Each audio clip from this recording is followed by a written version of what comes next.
بسم اللہ الرحمن الرحیم۔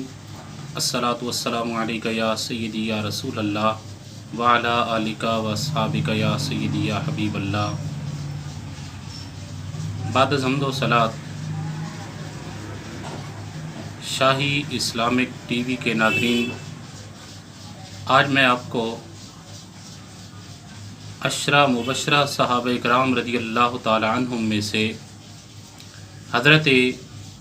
ابو عبیدہ بن جراح رضی اللہ تعالی عنہ کے بارے میں چند باتیں بتانا چاہتا ہوں۔ حضرت ابو عبیدہ بن جراح رضی اللہ تعالی عنہ آپ حضرت سیدنا ابو بکر صدیق رضی اللہ تعالی عنہ کی دعوت پر مسلمان ہوئے، اور آپ ہی وہ ہستی ہیں کہ جنہیں حضور صلی اللہ علیہ وآلہ وسلم نے امین الامہ کا لقب عطا فرمایا۔ آپ اس امت کے امین ہیں، اور حضرت سیدنا ابو عبیدہ بن جراح رضی اللہ تعالی عنہ آپ بڑے ہی بہادر اور ایک عظیم سپہ سالار بھی ہیں۔ بہت ساری جنگوں کے اندر فتوحات حاصل کی، اور آپ کو ارض شام کا امیر بنایا گیا، اور آپ وہ عظیم صحابی رسول ہیں کہ جب حضرت سیدنا عمر فاروق رضی اللہ تعالی عنہ ارض مقدس یعنی بیت المقدس کی طرف تشریف لے گئے، اور بیت المقدس کی چابیاں خود لینے کے لیے جب تشریف لے گئے، کیونکہ یہ وہ علاقہ تھا کہ جو بغیر جنگ کے فتح ہوا، صرف ان لوگوں نے یہ شرط رکھی تھی کہ اگر حضرت سیدنا عمر فاروق رضی اللہ تعالیٰ عنہ خود آ کر ہم سے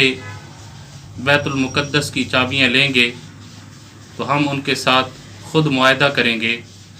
اس بات پر حضرت سیدنا عمر فاروق رضی اللہ تعالیٰ عنہ جب تشریف لے گئے،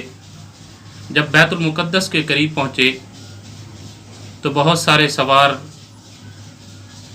جنہوں نے اعلیٰ قسم کی سواریوں پہ آ کر حضرت سیدنا عمر فاروق رضی اللہ تعالیٰ عنہ کا استقبال کیا اور عمدہ لباس پہنے ہوئے تھے، تو ان کی حالت کو دیکھ کر حضرت سیدنا عمر فاروق رضی اللہ تعالیٰ عنہ جلال میں آئے، اور آپ نے سنگریزے اٹھا کر ان سواروں کو مارے، اور فرمایا کہ تم لوگ یہاں پہ آ کر اپنی اصلیت کو بھول گئے۔ لیکن اس وقت بھی حضرت سیدنا ابو عبیدہ بن جراح رضی اللہ تعالی عنہ وہی اپنا عرب والا پرانا لباس، اونی لباس زیب تن کیے ہوئے تھے، اور عرب کی وہ ایک عام سی اونٹنی پہ سوار ہو کر تشریف لائے، اور اس کی وہی ایک عام سی نکیل تھی۔ حضرت ابو عبیدہ بن جراح رضی اللہ تعالی عنہ حضور صلی اللہ علیہ وآلہ وسلم سے بے پناہ محبت اور عشق فرماتے تھے۔ جب حضرت سیدنا عمر فاروق رضی اللہ تعالی عنہ بیت المقدس پہنچے تو حضرت ابو عبیدہ بن جراح رضی اللہ تعالیٰ عنہ انہیں اپنی رہائش گاہ پر لے گئے۔ راستے میں جاتے ہوئے حضرت سیدنا ابو عبیدہ بن جراح رضی اللہ تعالیٰ عنہ نے حضرت عمر فاروق رضی اللہ تعالیٰ عنہ سے عرض کی، اے امیر المومنین، آپ میری رہائش کو دیکھیں گے تو آپ رو پڑیں گے، کیونکہ آپ حضرت سیدنا عمر فاروق رضی اللہ تعالیٰ عنہ کی طبیعت سے واقف تھے۔ اور جب حضرت سیدنا عمر فاروق رضی اللہ تعالیٰ عنہ آپ کی رہائش گاہ پر پہنچے تو آپ نے دیکھا کہ آپ کی رہائش گاہ پر ایک پرانا سا بستر ہے، اور حضرت ابو عبیدہ بن جراح رضی اللہ تعالیٰ عنہ کے خیمے کے اندر ایک پرانا سا بستر اور ایک پیالہ اور ایک کمان ہے۔ تو جناب حضرت سیدنا عمر فاروق رضی اللہ تعالیٰ عنہ کو بڑا تعجب ہوا، فرمایا اے ابو عبیدہ، تمہارا سامان کیا ہے؟ تو آپ نے فرمایا کہ میرا یہی سامان ہے۔ اور پھر حضرت سیدنا عمر فاروق رضی اللہ تعالیٰ عنہ نے ارشاد فرمایا کہ میں تمہارا کھانا دیکھنا چاہتا ہوں۔ تو حضرت ابو عبیدہ بن جراح رضی اللہ تعالیٰ عنہ آپ نے روٹی کا ایک سوکھا ہوا ٹکڑا لیا اور مٹی کے پانی کے پیالے کے اندر اسے ڈبو کے رکھ دیا۔ تھوڑی دیر بعد امیر المومنین حضرت سیدنا عمر فاروق رضی اللہ تعالیٰ عنہ کو پیش کیا۔ آپ نے جب آپ کے اس کھانے کو دیکھا تو بے اختیار رو پڑے۔ حضرت سیدنا عمر فاروق رضی اللہ تعالیٰ عنہ نے کہا، کیا تمہارے خزانوں میں اتنی کمی ہے کہ ارض شام کے امیر اس کا کھانے کا یہ انداز ہے؟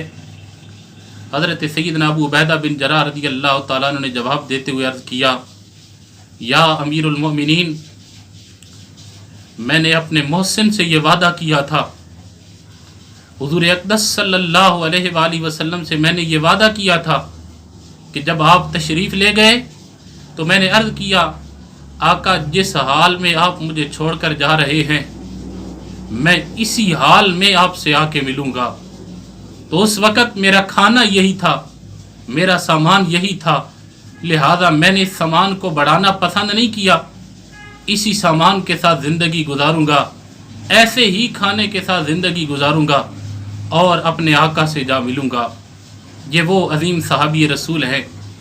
اور آج کی ان باتوں میں ایک بہت ہی اہم بات کہ جناب حضرت سیدنا ابو عبیدہ بن جراح رضی اللہ تعالیٰ عنہ ایک مرتبہ حضور صلی اللہ علیہ وآلہ وسلم نے آپ کو 300 صحابہ کرام رضی اللہ تعالیٰ عنہ پر امیر بنا کر ایک لشکر روانہ کیا، اور اس کا سپہ سالار آپ کو بنایا، اور یہ لشکر سیف البحر کے نام سے مشہور ہے کہ آپ جہاد کے لیے تشریف لے گئے، وہاں فوج کا راشن ختم ہو گیا، یہاں تک کہ 24 گھنٹے میں وہ صحابہ کرام رضی اللہ تعالیٰ عنہ ایک ایک کھجور بطور راشن استعمال کرتے، پھر وہ کھجوریں بھی ختم ہو گئیں۔ اب بھوک مری کے سوا کوئی چارہ نہیں تھا۔ اس موقع پر آپ کی یہ کرامت ظاہر ہوئی کہ اچانک سمندر کی طوفانی موجوں نے ساحل پر ایک بہت بڑی مچھلی کو پھینک دیا، اور اس مچھلی کو یہ 300 مجاہدین کی فوج 18 دنوں تک شکم سیر ہو کر کھاتی رہی، اور اس کی چربی کو اپنے جسموں پر ملتی رہی،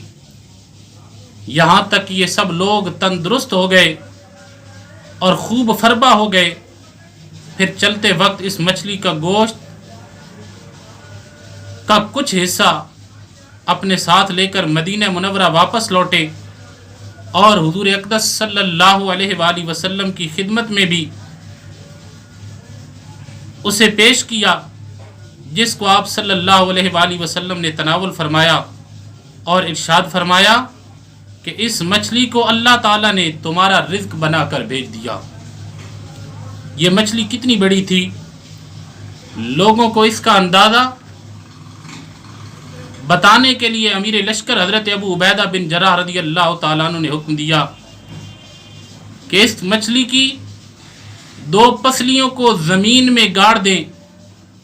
چنانچہ دونوں پسلیاں زمین پر گاڑ دی گئیں تو اتنی بڑی محراب بن گئی کہ اس کے نیچے سے اونٹ پر بیٹھا ہوا بندہ آسانی سے گزر جاتا تھا۔ دعا ہے اللہ تعالی ہم سب کو صحابہ کرام رضی اللہ تعالیٰ عنہ سے سچی محبت عطا فرمائے، آمین۔